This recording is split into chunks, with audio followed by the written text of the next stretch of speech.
Shqipëri do të përfundojë në burg. Edhe kosovari ardhur para, themi, rreth vitet 1920-30 ku kanë ardhur libranët dhe kosovarët të dëbuar nga serbët, nga jugoslavët. Dhe po ta ratisin në Jugoslavia dhe të vinja këtu, sepse mendojnë që këtu është parajsa komunizmit, parajsa e njerëzimit. Dhe përfundojnë një kamp e përqendrimit burgjeve, duke keq trajtuar ti dhe familjet e tua. Kjo është një fakt i ditur, është një fakt që ka ndodhur, po i pa ditur.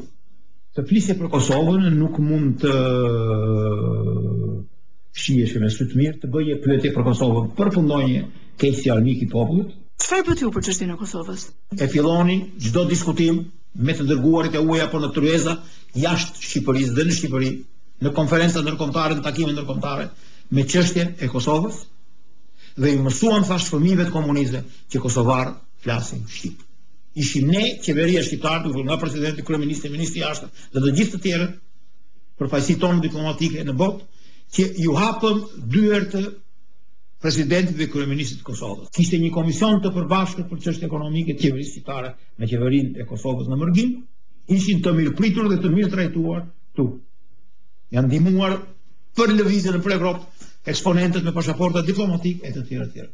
Kjo është maksimumi që mund të bënte Shqipëria në ato vite të vështira që janë harruar kur për 2-3 vjet e para qeveria shqiptare merresh me çështjen e rendit dhe të bukës së përditshme. Se Shqipëria nuk ndërhyri ushtarakisht në ato vite? Unë di që u futën serbët këndej, e di. Një 40.000 mina kanë vendosur. Aq më tepër kur jemi ndjerë të kërcënuar. Po si shkojnë duket ndonjërit në mend që mund qisnin push, si thonë, dhe neve ti mundim ti zbrapsin dhe ti pushtonin dhe nishin ato ku ka shqiptarë, Malezia të tjera. Duket se ti ke shkuar ndonjëherë nga qeveritarët shqiptarë në mendje kjo punë. Shqipëria nuk është në gjendje ta bëjë këtë gjë shqip. As na i kërkoi kush, po themi nga NATO. Na kërkoi vetëm që ne të ishim të lejonin kalimin e tyre, të trupave të NATO që vendosën në rinas e të tjera. Po për trafikun e armëve dhe atë të naftës? Historia e qefi shqiptarëve. Dhe sa më larg tyre dhe jashtë tyre, aq më shumë mbajnë leksione për historinë shqiptare. Kjo është arsye që nuk kemi një histori të plotë. Gjë që është e kundërta, që serbët e bëjnë në mënyrë masive në të gjitha forumet ndërkombëtare, në të tëra konferencat, me botime luksoze kudo për të treguar madhështinë e monumenteve serbe, të kishës serbe në Kosovë, të cilat datojnë mbas 1217. Ka një mangësi në botimet e kësaj historie e ndriçimit të saj, jo se nuk janë bërë, akademia ka kryer. Për aq sa lejohesh në kohë të komunizmit të detyrë, por sot janë mundësi më të mëdha financiare dhe në drejtim të historisë të monumenteve të tjera të punohet. Kjo i takon të dy palëve.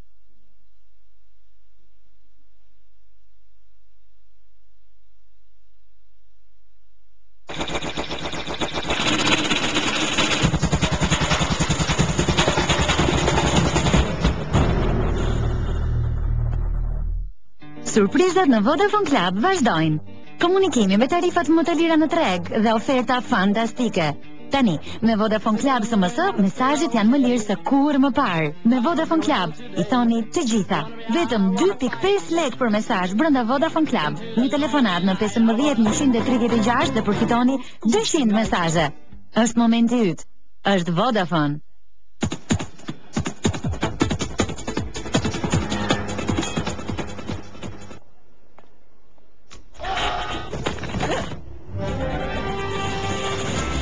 Ata menduan se puna po shkonte mirë.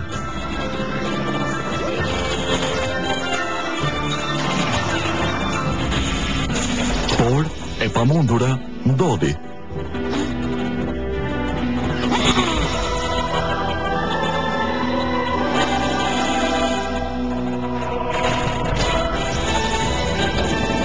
Heroi u gjet.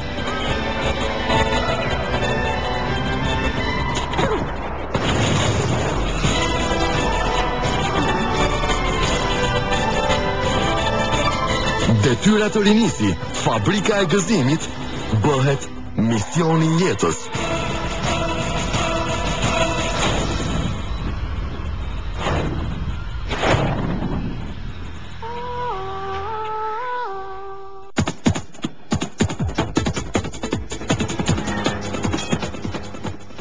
Surprizat në Vodafone Club vazhdojnë. Komunikimi me tarifat më të lira në treg dhe oferta fantastike. Tani, me Vodafone Club SMS, mesazhet janë më lirë se kur më parë. Me Vodafone Club, i thoni të gjitha.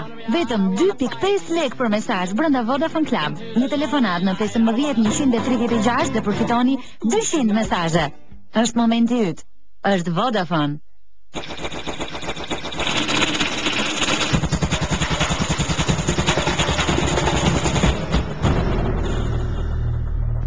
Jemi sërish në Logos, në të transmetim maraton, nisur në ora 19:30 minuta, është bashkuar me ne në studio dhe Edison Ybi, perfekcionisti ynë i tekstit, që unë nuk di si të të prezentoj tashmë, sepse je në një mision zip, shkruan, në shumë forma shkruan. Sa herë të kemi edhe në formën e gurus në emisionin Logos për të në dhënë atë mesazhin tënd, madje zoti Baleta e pyeta Edisonin përpara 2-3 ditësh, i thashë Edison do të jem në transmetim direkt, si do të vish? Si do të vish? Si ndjen ti pavarësinë e Kosovës? Dhe ti më përgjigje? Si të ngjan Kosovën? Unë Kosovën e dua si femër. Ç'do të ta duash Kosovën si femër? Sepse ajo femër është. Ndjeshmëria është jashtëzakonisht e lartë, kur një mashkull e do Kosovën si femër, do të thotë që dashuria është e jashtëzakonshme. Është eternale. Zotë Baleta, ne po bënim një kalim thuajse historik të gjërave dhe unë erdha deri në periudhën e pluralizmit. Erdhëm viti 89, viti 90. Ka dy përkime shumë interesante, duke e lidhur gjithmonë Shqipërinë me Kosovën. E para është shpallja e Kushtetutës Kosovës, në 2 korrik mos gaboj të vitit 1990. Shqipëria çante hekurat e ambasadës. Atëherë kur kërkohej nga Shqipëria më shumë vëmendje ndaj Kosovës, Shqipëria zgjidhte problemin e izolimit të vet. Në atë kohë si është përjetuar e gjithë kjo, a do të kishte ndihmuar më shumë se kur Shqipëria të kishte qenë më qetë, që vëmendja drejt asaj që po ndodhte në Kosovë të ishte më e madhe? Shqipëria para nuk mund të ishte më e qetë në atë kohë. Edhe unë them që po të ishte më e qetë nuk do ishte më mirë për Kosovën. Këto ishin procesa që do bëshin paralelisht.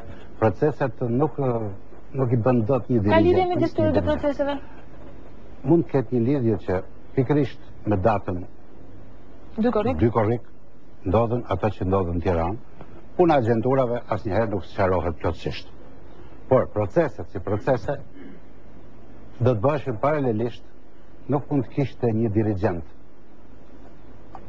që t'i koordinonte të dyja. Kështu që unë nuk shoh atje në i hatat madhe.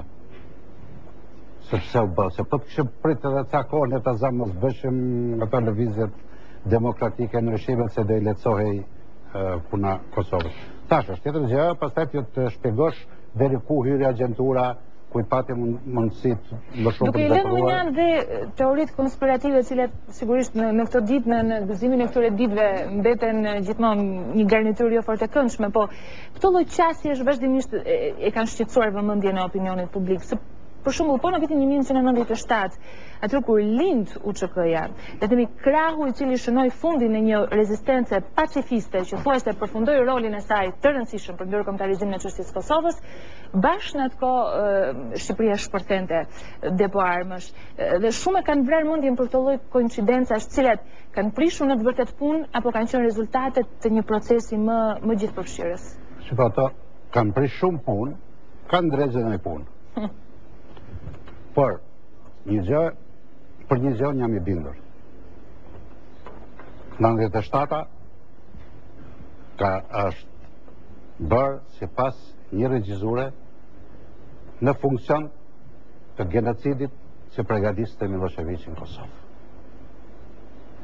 Duhen nxjerrë me çdo kusht jashtë loje faktori Shqipëri, edhe aq i dobët sa ishte, dhe pastaj do të ndodhte ajo që pregaditi atë që filloi në 98-ën, arriti pikën kulmore në 99-ën. Madje unë kam besim që disa faktorë ndërkombëtar, kam bindet, disa faktorë ndërkombëtar ndërhyn më me guxim në Kosovë, sepse i vrau ndërgjegje për atë që toleruan dhe në Shqipëri. Midis vitet 90 dhe 96 ka një aktivitet jashtëzakonisht të dëndur të liderit lidhjes demokratike të Kosovës, zotit Ibrahim